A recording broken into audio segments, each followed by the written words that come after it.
Assalamu alaikum, hello everyone, myself Sarah Rahman and welcome back to my another new video. এটা ছিল 2 তারিখ, আমরা সব প্রিপারেশন করে রাখছিলাম রাত্রে।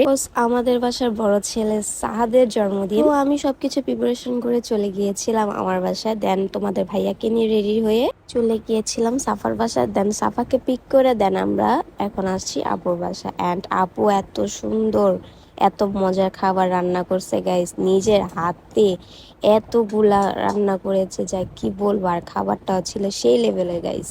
তোমাদের ভাইয়া এখানে বসে আছে, অনেক গরম লাগতেছিল, তার গরমে তার মুড ছিল 420। আর যে পাঞ্জাবি পরেছে গাইস, কি করবো, এত হেভি আর গরম তো লাগবেই। কিছু বাদ দিয়ে তোমাদের ভাইয়াকে আগে খাবারে বসালাম, কারণ ও খেলে আমি শান্তি। অ্যান্ড তোমাদের ভাইয়াকে খাওয়া দাওয়া করে বিদায় দিয়ে এখানে আমি, সাফা, ফারিয়াম, আমি, সাহাদি, আমরা সবাই আবার প্রিপারেশন করতেছিলাম। কজ রাত্রে যেগুলো করে গিয়েছি সেগুলো সব নষ্ট করে ফেলছে। আর এখানে ডাবল খাটনি আমার হচ্ছে, কজ আমি রাত্রে এত কষ্ট করে করে গিয়েছি, এখন আবার করতে হইতেছে। দেখেন আমার ভয়েসটা শোনেন আপনারা।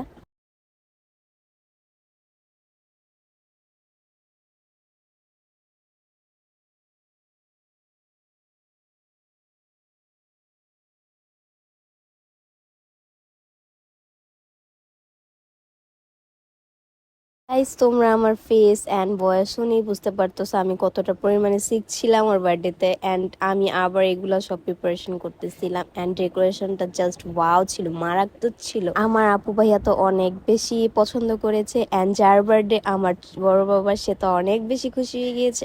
আর এই হচ্ছে আমাদের রোবলক্স প্লেয়ার, সে একজন রোবলক্স প্লেয়ার। অ্যান্ড তার আইডির নাম হচ্ছে জারিফ দ্য বস। অ্যান্ড তার থিম নিয়ে কেক মেক করে তাকে সারপ্রাইজ দিয়েছে। অ্যান্ড ফাইনালি ডেকোরেশনটা আমি বারবার দেখাচ্ছি। অ্যান্ড কেকটা গাইস এত পরিমাণে ইয়ামি ছিল, বলবো তোমাদের। আর জারিফ তো কেক দেখে পুরাই হতবাক হয়ে গিয়েছে যে আমার জন্য এত সুন্দর একটা কেক আমাকে না বলে এত সুন্দর একটা সারপ্রাইজ দিয়েছে তার মা তাকে, যে কি বলবো গাইস। বলো, কিছু শেষে আমাকে দেখলে তোমরা 100-এ 100 বুঝতে পারবে আমি যে কতটা পরিমাণে সিক। দেখো আমি আগে কি মোটা ছিলাম আর এখন কি হয়ে গিয়েছি, আমি এতটা পরিমাণে সিকে আছি গাইস। আর আমি কেকটা শুধু বারবার দেখাচ্ছি, কেকটা দেখতে যতটা সুন্দর খেতে ততটা ইয়ামি। আর এখানে সবকিছু শেষে সাহাদের দাদা চলে আসছে, তার সাথে ছবি তুলতে। আমি এখানে একটা ভিডিও করে নিচ্ছি মেমোরি হিসাবে, যে না আমার ফোনে একটা স্মৃতি আছে তাদের দুজনের। অ্যান্ড সবকিছু শেষে কেক কাটার পালা।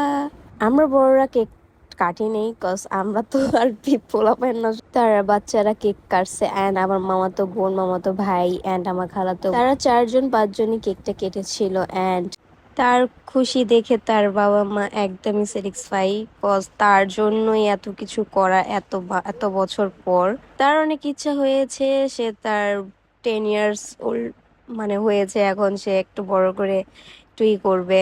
অ্যান্ড দেখতেই পারতেছো তার যে কতটা পরিমাণে সে হ্যাপি। আর এখানে কুটু বাবুর সাথে দেখা হয়ে গেল আমার।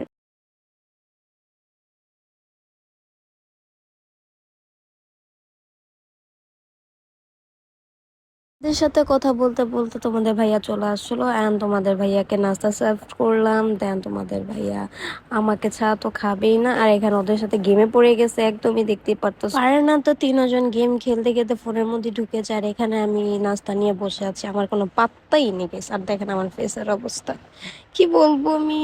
আর এখানে সবাই মিলে একসাথে আড্ডা দিচ্ছিলাম গাইস। আর এখানে তোমার ভাইয়া আমার ভিডিও করতেছিল। এন্ড কিছুক্ষণ পর দেখি তোমাদের ভাইয়া আমার ভিডিও দেখতেছে। ও মা, আমি তো পুরো হয়ে গেলাম যে কি ভাই, কি কি আমার ছবি দেখতেছো তুমি? ও বলতেছে হ্যাঁ তোমার ছবি দেখতেছে, তুমি একটা ভিডিও নাও আমার। আর বলতেছিল আমার আগের বউটা কেমন ছিল, এখন অসুস্থ হয়ে কেমন হয়ে গেছে। আসলে কি গাই, সুস্থতা হলো আল্লাহর দান। আর এটাকে নিয়ে যতটা আপনারা ট্রোল করবেন, যত কিছুই বলবেন, উল্টা আপনাদের উপরেই পড়বে। অনেকে আছে আত্মীয় স্বজন আপনজন মানুষরাই বলে রোগা, হ্যান ত্যান, অনেক কথা, অনেক। এগুলো বলে কি পান আপনারা? কিছু তো পান না। তাহলে আজকে আমার, কালকে হয়তো আপনারও হতে পারে এরকম। নিয়ে অন্যজনকে নিয়ে এত বাজে মন্তব্য করেন, আপনার কি হয় না? আপনারও হবে। আমি রোগা নাকি চিকন আপনাদের তো দেখার ব্যাপার না। একটা কথাই বলবো, এগুলার থেকে দূরে থাকেন, অনেক ভালো থাকবেন। আমার মতন আমি যেমন আছি আলহামদুলিল্লাহ আমি অনেক ভালো আছি। আমার জামাই যতটুকু আমাকে প্রায়োরিটি দিচ্ছে ততটুকু নিয়ে আমি অনেক অনেক হ্যাপি, অনেক খুশি আলহামদুলিল্লাহ। আমাকে নিয়ে আর আপনাদের কোনো টেনশন চিন্তা করতে হবে না। আমি আমার দিক দিয়ে অনেক ভালো আছি আলহামদুলিল্লাহ। আপনারা আপনাদের দিকে ভালো থাকেন, সুস্থ থাকেন, এটাই দোয়া করি। And guys I am so sorry, আমি লাস্টের কোনো ভিডিও নিতে পারিনি কজ আমি অনেকটা পরিমাণ সিক হয়ে গিয়েছিলাম, জানি না কেন হঠাৎ। তারপর আর কোনো ভিডিও ক্লিপস নেওয়া হয়নি। তো গাইস আজকের ব্লগটা কেমন লেগেছে আমার অবশ্যই কমেন্টে বলবে। অ্যান্ড আমি একটু সিক, তার জন্য লেট লেট আপলোড করছি, আরও অনেক অনেক ভিডিও আমার ফোনে রয়ে গিয়েছে। অ্যান্ড আমি আস্তে আস্তে এগুলো ট্রাই করবো। অ্যান্ড আজকের ভিডিওটা কেমন লেগেছে অবশ্যই কমেন্ট বক্সে বলবে। আজকের ভিডিওটা এই পর্যন্ত, আল্লাহ হাফিজ।